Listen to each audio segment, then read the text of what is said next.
नमस्कार, जय Shri Kamble recipe channel मध्ये तुमचं खूप खूप स्वागत आहे। आज मुगाच्या डाळीची मी खस्ता पुरी अशी करणार आहे। तर चला मग त्यासाठी लागणारे साहित्य बघूया।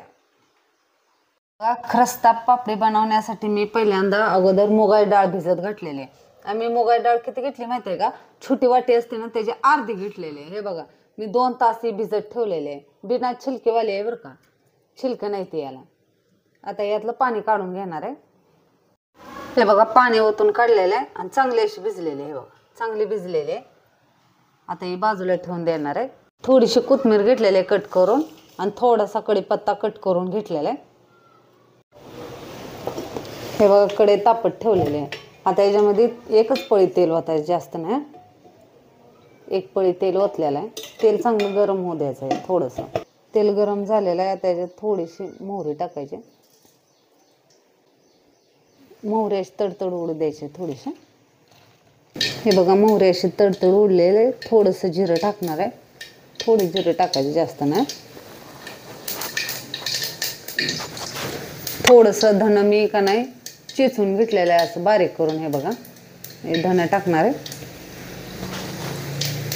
चांगलं असं परतून घ्यायचं आहे लाल होईपर्यंत। थोडीशी हळद टाकलेली। आता ही डाळ ह्याच्यात टाकून घेते। डाळीतलं सगळं पाणी नितळायचं आहे बरं का।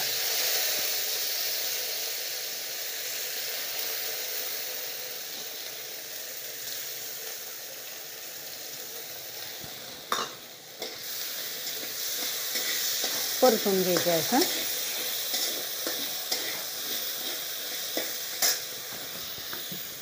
थोडंसं मीठ टाकायचं।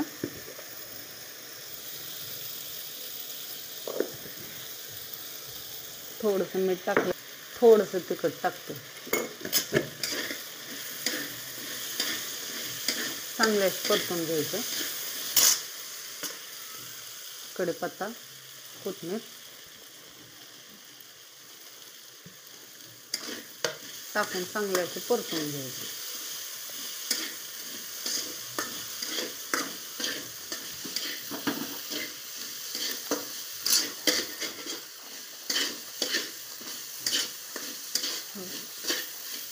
चांगले असे परतून झालेले। आता हे थंड करून घ्यायचे बरं का थोड्या वेळ।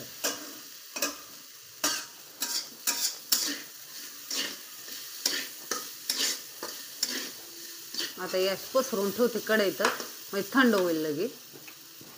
गॅस बंद केलेला आहे। हे बघा आता हे मूठ झालेले आहे तयार।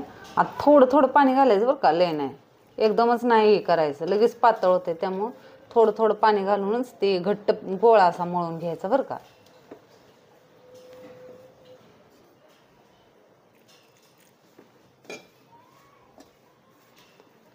म्हणूनच थोडं थोडं पाणी घालायचं। चांगला घट्ट असा गोळा मळून घ्यायचा।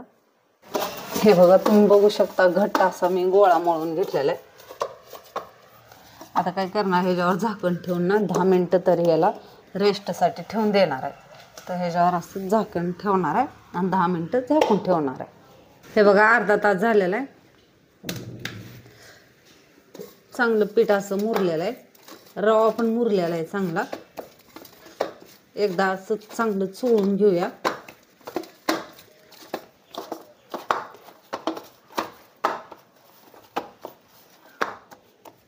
थोडंसं इथं पीठ घेऊया। थोडंसं घ्यायचं आहे, लय नाही, वाळलं पीठ घ्यायचं थोडंसं। बघा वाळलं पीठ घेतलेलं आहे थोडंसं। आपण चपाती करतो का नाही तेवढंच घ्यायचा।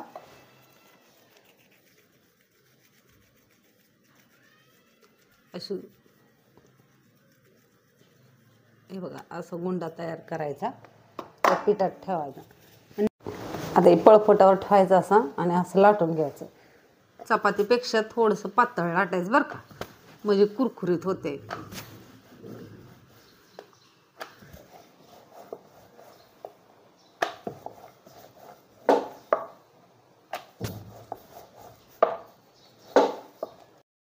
पातळ असे लाटून झालेले। हे बघा एवढी जाडी आहे। पलटून घ्यायच्या। आपण करंजी शंकरपाळी कापतो ना, ते साचा घ्यायचा आहे आणि त्यानं कट करून घ्यायचं बरं का।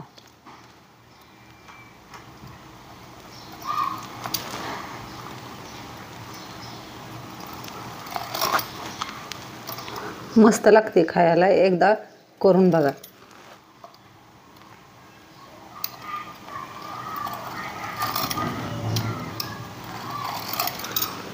तुम्ही डायमंड शेपमध्ये पण कापू शकताय.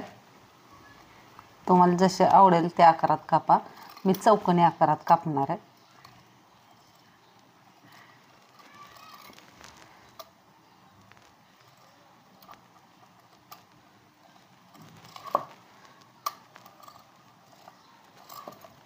कट करून झालेले ते.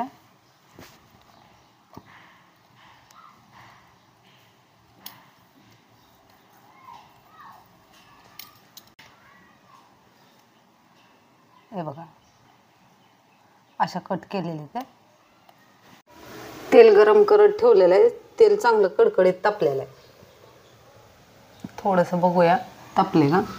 हे बघा तापलेलं आहे चांगलं. गॅस कमीच ठेवायचा बरं का. एक एक करून असे सोडायचे.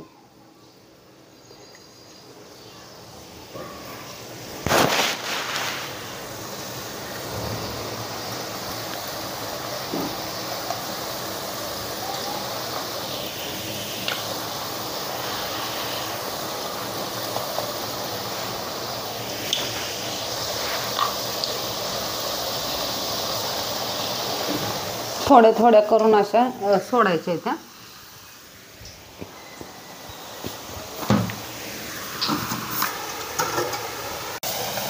कमी गॅसवरच तळायच्या, लाल होईपर्यंत तळून घ्यायच्या. आता हे पलटून घेणार. वरती आले त्या अशा.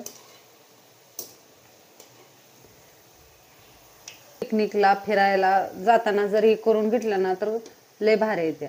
खूप छान लागते त्या. चहा सोबत खायला तर एकच नंबर लागते त्या.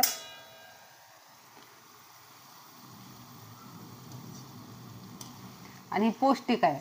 गव्हाचे पीठ आणि मुगाची डाळ, त्यामुळे ही पौष्टिक आहे. जर तुम्हाला भूक लागली, खायला काय नसलं प्रवासात, तर ही तुम्ही खाल्लं तरी पोट भरते.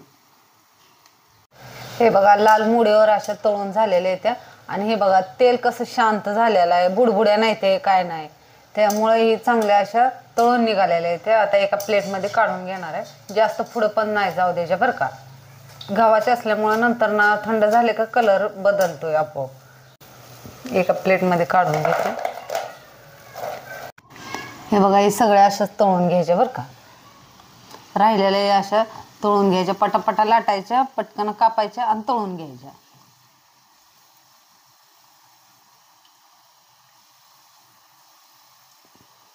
हे बघा अशा प्रकारे ही मी तळून झालेल्या आहेत त्या. सगळ्या पूर्ण तळून घेतलेल्या आहेत त्या.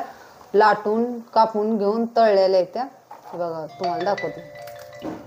एकदम खुसखुशीत झाले ते बघा. आता याच्यावरती थोडंसं तिखट टाकणार आहे. थोडंसं टाकायचं आहे, जास्त नाही. थोडंसं चाट मसाला टाकायचा. आता हे सगळं असं मिक्स करून घ्यायचं आहे बरं का.